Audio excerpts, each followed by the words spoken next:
And as always, we start off with the COVID-19 situation here in Korea. After seeing the second highest daily tally on Wednesday, we're expecting to see figures slightly come down today.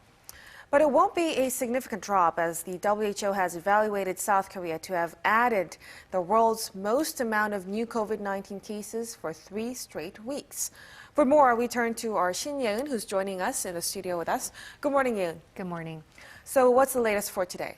Well, Mok-yeon, South Korea expects to see Thursday's COVID-19 caseload hover in the 400,000 range. By 9 p.m. Wednesday, the country had already logged 380,277 infections. Now, this is a drop of roughly 95,000 from the same time the day before, but it's still a high 6-digit figure in this Omicron wave of the pandemic. In fact, the WHO named South Korea the country to have recorded the highest number of new COVID-19 infections in the world for 3 weeks straight. In a report on Wednesday, the global health body said the world added more than 12.3 million new cases from March 14th to 20th, which was a 7% jump from the week before. And South Korea took up more than 2.8 million cases, which was the largest amount of all countries. I mean, it really is shocking the kind of numbers that we've been seeing in the past few weeks now, which, all the more important because we did see that Prime Minister Kim Buk-yeon coming out on Wednesday saying that the next 2 weeks will be a very crucial turning point in combating the pandemic.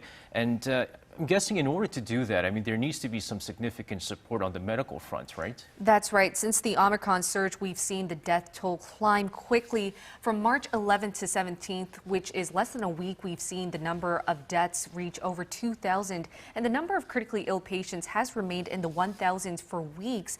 That's why many medical workers say that they've already reached a limit. What's concerning is that this is different from what we've been hearing from authorities. Authorities have said our current medical capacity is under control and that we're doing a much better job managing patients compared to the Delta surge, as we have some 30 to 40% of hospital beds left over. But many in the field have pointed out that the government's method of evaluating the country's medical capacity shouldn't be based on the number of hospital beds available for COVID-19 patients.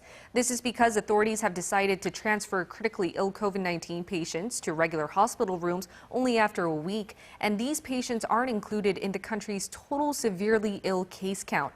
In other words, medical workers say that the number of patients they're required to look after is much higher than the government's official COVID-19 tally announcements.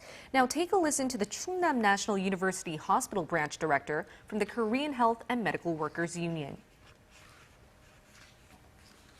We're trying to prevent the situation from worsening, but we've reached a limit. Our emergency rooms have partially closed countless times. I don't know how we came this far with so many crises. Well, it seems like the situation is taking a big toll on our medical workers. So how are health authorities addressing this problem? Well, to relieve the burden on hospitals providing monitoring and phone counseling to those recovering at home and classified as the intensive management group, authorities have decided to narrow down who is eligible for these services.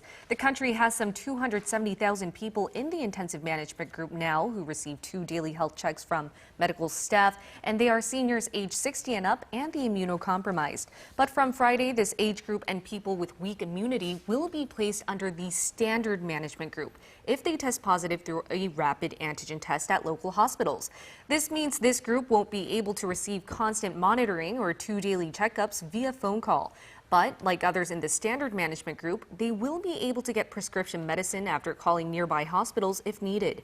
Those over 60 can also get prescribed caseload and even asked to be treated under the intensive management group if they wish. Also, the Central Disaster and Safety Countermeasure Headquarters proposed on Wednesday to give out incentives to medical clinics or hospitals treating COVID-19 patients. They said when these hospitals are up for evaluation, depending on how effectively they take care of patients in emergencies, they can get plus points. Really also shows you how hard these medical staff are working throughout the 2+ years that we had the pandemic, and hopefully we'll be over with this pandemic soon. Ye-eun, as always, thank you very much for your report, and we'll see you on Friday. Thank you so much.